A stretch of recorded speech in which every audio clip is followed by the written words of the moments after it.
2025 first class, 2026 second class, 2027 third class and so on and so fourth పెట్టుకుంటూ 2035కి వచ్చేసరికి మన పిల్లలు 10th క్లాస్ ఎగ్జామ్ ఐబీలో రాసే విధంగా ఐబీ జెనీవా వచ్చి స్టేట్ గవర్నమెంట్తో పనిచేయడం మొదలుపెట్టింది.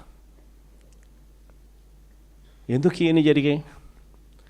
కారణం ఏమిటి అని అంటే, ఆ స్థాయి ఎడ్యుకేషన్ కన్నా మన పిల్లలకు కన్నా మనం కన్నా ఇవ్వగలిగితే, మన పోటీ అనేది మన ఆంధ్ర కాదు, మన పోటీ అనేది ప్రపంచం మొత్తముతో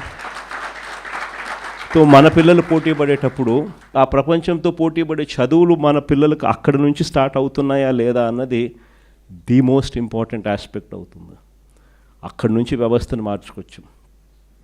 సరే, గోరుముద్ద ఇటువంటి అన్నీ కూడా చిన్న చిన్న మార్పులే అయినా కూడా నాడు నేడుతో శ్రీకారం చుట్టి అమ్మఒడి అనే పథకంతో పిల్లలను బడికి పంపించేదానికి తల్లులను మోటివేట్ చేస్తూ 75% అటెండెన్స్ను కూడా ఖచ్చితంగా మ్యాండేటరీగా తీసుకొస్తూ అక్కడి నుంచి స్టార్ట్ చేసిన మార్పులు అలా ముందుకు పోతూ హైయర్ ఎడ్యుకేషన్లోకి కూడా తీసుకుని పోయాం.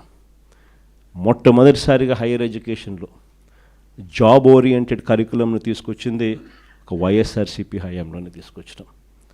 మొట్టమొదటిసారిగా మన చదువుల్లో లేనిదేమిటి, వెస్ట్రన్ చదువుల్లో అడ్వాన్స్డ్ కంట్రీస్లో ఉన్న చదువుల్లో ఉన్నదేమిటి అని మొట్టమొదటిసారిగా బేరీజు వేశాం.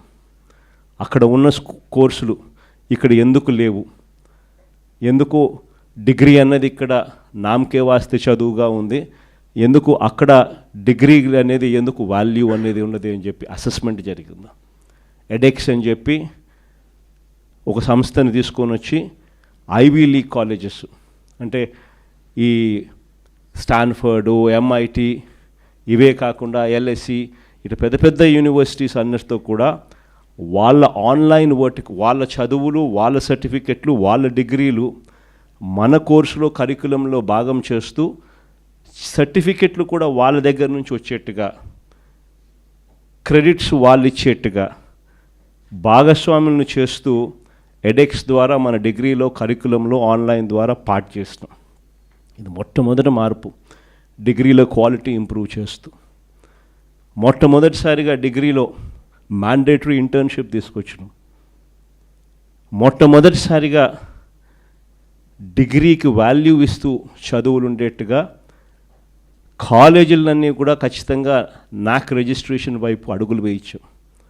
మనం రాకమునుపు ఎన్ని కాలేజీలు తెలుసా నాక్ రిజిస్ట్రేషన్ ఉండేది? 257 కాలేజీలు 2019 నాటికి నాక్ రిజిస్ట్రేషన్లో ఉంటే, మనం వచ్చిన తర్వాత నాక్ రిజిస్ట్రేషన్ కాలేజీలు 2024 ఫిబ్రవరి నాటికల్లా 437 కాలేజీలకు తీసుకొని పోయినాం.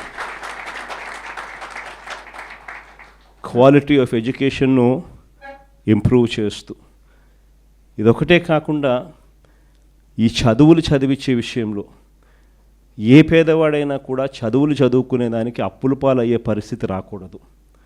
ఏ కుటుంబమైనా కూడా తన పిల్లల్ని చదివించడం భారం అని చెప్పి ఏ తల్లి తండ్రి కూడా ఫీల్ కాకూడదు. ఏ తల్లి తండ్రి కూడా అప్పుల పాలై తమ పిల్లల్ని చదివించడం భారమై ఆ చదువులు మానేసే పరిస్థితిలోకి రాకూడదు అనే ఉద్దేశంతో మొట్టమొదటిసారిగా ఇంతకుముందు గవర్నమెంట్లో లేనిది పూర్తి ఫీజు రీయింబర్స్మెంట్ పథకాన్ని తీసుకొచ్చింది ఒక్క వైఎస్ఆర్సీపీ ప్రభుత్వంలోనే తీసుకొచ్చారు. దీనికోసం ఏకంగా 12,000 కోట్ల రూపాయలు ఉట్టి ఫీజు రీయింబర్స్మెంట్ పథకంలో మనం పెట్టిన ఖర్చు కేవలం విద్యా దీవెన అన్న ఒకే ఒక పథకం మీద 12,609 కోట్లు ఖర్చు చేసినాం. కేవలం విద్యా దీవెన అని ఒకే ఒక్క పథకం మీద. ప్రతి త్రైమాసికం అయిపోయే లోపల, ఈ త్రైమాసికం అయిపోయిన వెంటనే మళ్ళీ నెక్స్ట్ త్రైమాసికంలో పడేసరికే ఆ మంత్లో జనవరి, ఫిబ్రవరి, మార్చ్ అంటే ఏప్రిల్లో వెరిఫికేషన్ చేసి మేలో జనవరి, ఫిబ్రవరి, మార్చికి సంబంధించిన ఫీజులు తల్లుల ఖాతాల్లోకి వేసే కార్యక్రమం చేసాం. వసతి దీవెన అని చెప్పి ఎవ్రీ ఏప్రిల్ ఖచ్చితంగా క్రమం తప్పకుండా ప్రతి పిల్లాడికి, డిగ్రీ చదివే పిల్లాడికి అయితే ఏకంగా 20,000 రూపాయలు 2 ఇన్స్టాల్మెంట్లలో ఇచ్చే కార్యక్రమాలు 1100 కోట్లు ప్రతి సంవత్సరం ఏప్రిల్లో ఇచ్చేట్టుగా అడుగులు పడ్డాయి వసతి దీవెన కింద. ఆ రకంగా అడుగులు వేస్తూ ప్రతి పిల్లాడిని కూడా చదివించే విధంగా, చదువుల కోసం ఆ తల్లిదండ్రులు అప్పుల పాలయ్యే పరిస్థితి రాకుండా చూడడం కోసం మన ప్రభుత్వంలో తపన తాపత్రయంతో అడుగులు పడితే ఆ వసతి దీవెన అనే పథకం ఒక్కదాని కోసమే మరో 4,275 కోట్లు ఖర్చు చేశాం. అంటే కేవలం విద్యా దీవెన, వసతి దీవెన, అంటే హయ్యర్ ఎడ్యుకేషన్లో మన పిల్లలకు గొప్ప చదువులు చదవాలి, ఆ చదువుల కోసం తల్లిదండ్రులు అప్పుల పాలయ్యే పరిస్థితి రాకూడదు అని చెప్పి కేవలం ఈ 2 పథకాలు, సంపూర్ణ ఫీజు రీయింబర్స్మెంట్ పథకం, విద్యా దీవెన అండ్ వసతి దీవెన, ఈ 2 పథకాల కోసమే ఏకంగా 16,800 కోట్ల రూపాయలు ఖర్చు చేసిన ప్రభుత్వం ఒక్క వైఎస్ఆర్సీపీ ప్రభుత్వమే చెప్తాను. దీనివల్ల ఏమవుతుంది అంటే ఎవరైనా కూడా, మరీ ముఖ్యంగా పేదవాడు, మధ్యతరగతి వాళ్ళు, వీళ్ళెవ్వరికీ కూడా ఫీజులు కట్టలేక చదువులు మానేసే పరిస్థితి ఏ ఒక్కరికి రాకుండా చేసి అడుగులు పడ్డాయి. కానీ ఈరోజు ఏం జరుగుతూ ఉంది? ఇవన్నీ నేను చెప్పినటువన్నీ గతం. ఈ చంద్రబాబు నాయుడు గయాంలో ఈ 18 నెలల కాలంలో అడుగులేమడ్డాయి. Total reverse. స్కూళ్ళ దగ్గర నుంచి మొదలెడితే నాడు నేడు ఆగిపోయింది, ఇంగ్లీష్ మీడియం ఆగిపోయింది, టోఫుల్ క్లాసులు ఎత్తేసినారు, సబ్జెక్ట్ టీచర్ కాన్సెప్ట్ గాలికి ఎగిరిపోయింది, 8వ తరగతి పిల్లలకు ట్యాబులు ఇచ్చేది మానేసినారు. గోరుముద్ద అన్నది అసలు ఈ పొద్దు క్వాలిటీ లేని తిండిగా తయారైపోయింది.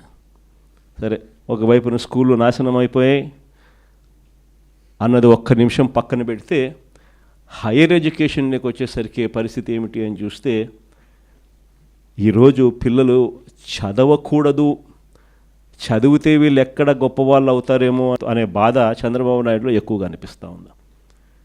మొట్టమొదటి ప్రభుత్వం, ఈ ప్రభుత్వం వచ్చిన తర్వాత సెప్టెంబర్ 30 దాకా 7 క్వార్టర్స్ ఫీజు రీయింబర్స్మెంట్ బకాయిలే.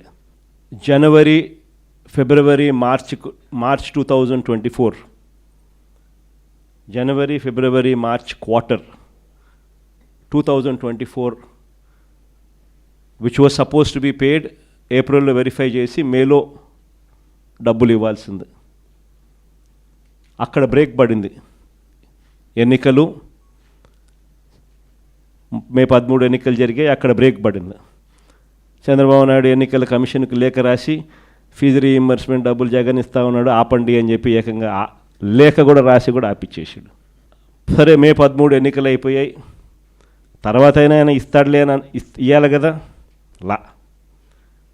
జనవరి, ఫిబ్రవరి, మార్చ్ క్వార్టర్కి సంబంధించి ఏప్రిల్లో వెరిఫై చేసి మేలో ఇవ్వాల్సింది అక్కడ బ్రేక్ పడితే, జనవరి, ఫిబ్రవరి, మార్చికి సంబంధించిన క్వార్టర్ 2024 క్వార్టర్ నుంచి సెప్టెంబర్ 2025 7 క్వార్టర్స్, ఒక్కొక్క క్వార్టర్కు దాదాపుగా 700 కోట్ల రూపాయలు, 650 కోట్ల నుంచి 700 కోట్ల రూపాయలు ఒక్కొక్క క్వార్టర్కు ఫీజు రీయింబర్స్మెంట్ కింద ఖర్చు అవుతుంది, పూర్తి ఫీజు రీయింబర్స్మెంట్ కింద.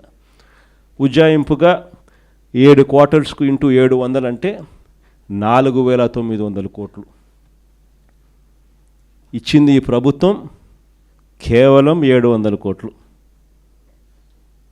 అంటే 4,200 కోట్లు డ్యూస్ ఉట్టి ఫీజు రీయింబర్స్మెంట్ మీద. ఈ డిసెంబర్కి వస్తే మరో 700 కోట్లు యాడ్ అవుతుంది. వసతి దీవెన కింద ఏప్రిల్ 2024 1,100 కోట్లు, ఏప్రిల్ 2025 మరో 1,100 కోట్లు, మరో 2,200 కోట్లు డ్యూస్. అంటే అదొక 4,000, ఇదొక 2,200, 6,200 కోట్లు పిల్లలకు చంద్రబాబు నాయుడు ఇవ్వాల్సింది ఇవ్వకపోవడంతో ఈరోజు పిల్లలు చదువులు మానేస్తూ ఉన్న పరిస్థితి, సర్టిఫికెట్లు రాని పరిస్థితి, తల్లిదండ్రులు గట్టిగా అడగలేని పరిస్థితిలో పిల్లలు ఉండరు. పిల్లల చదువుల కోసం తల్లిదండ్రులు అప్పులు చేస్తూ ఉన్న పరిస్థితి ఈరోజు రాష్ట్రంలో కనిపిస్తూ ఉంది.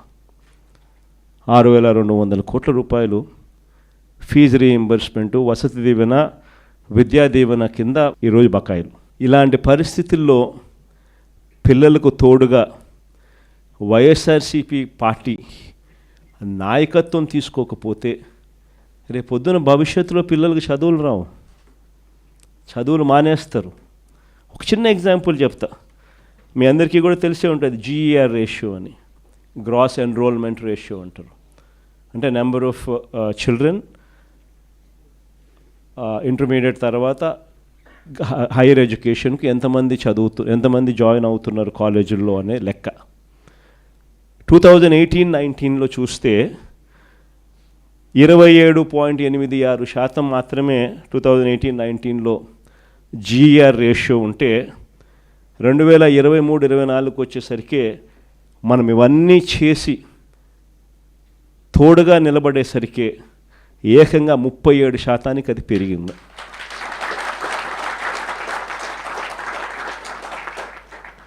ఈరోజు ఆ 37% నుంచి మళ్ళీ రివర్స్, ఫీజులు కట్టలేక, కాలేజీలు చేరలేక, లేకపోతే జాయిన్ అయిన తర్వాత మళ్ళీ ఫీజులు కట్టలేక పిల్లలు వెనక్కి తగ్గే పరిస్థితి. ఒకవైపున చదువుల పరంగా ఇంత దారుణమైన పరిస్థితిలో ఒకవైపున ఉంటే, మరోవైపున ఉద్యోగాల పరంగా, పిల్లల భవిష్యత్ పరంగా ఏ రకంగా ఈ ప్రభుత్వం అడుగులు వేస్తూ ఉంది అన్నది కూడా ఒకసారి గమనించినట్లయితే ఇక్కడ కూడా ఆశ్చర్యకరంగా విషయాలు కనిపిస్తాయి. మన ప్రభుత్వ హయాంలో ఒక చిన్న కంపారిజన్ చెప్పడానికి, మన ప్రభుత్వ హయాంలో అక్షరాల ప్రభుత్వ రంగంలోనే దాదాపుగా 6,31,000 ఉద్యోగాలు ప్రభుత్వ పరంగా మనం ఇవ్వగలిగాం. ప్రభుత్వ రంగంలోనే ఒక పర్మనెంట్ ఉద్యోగాలే గవర్నమెంట్ రంగంలో ఇచ్చినది దాదాపుగా 2,13,662 ఉద్యోగాలు ఇచ్చినాం. గ్రామ వార్డు సచివాలయాల్లోనే మన కళ్ళ ఎదుటనే యంగ్స్టర్స్ అందరూ కూడా కనిపిస్తారు గ్రామాల్లో. ఆ గ్రామ వార్డు సచివాలయాల్లోనే దాదాపుగా 1,26,000 మంది ఉద్యోగాలు మన హయాంలో ఇచ్చిన ఉద్యోగాలే మన పిల్లలే కనిపిస్తారు.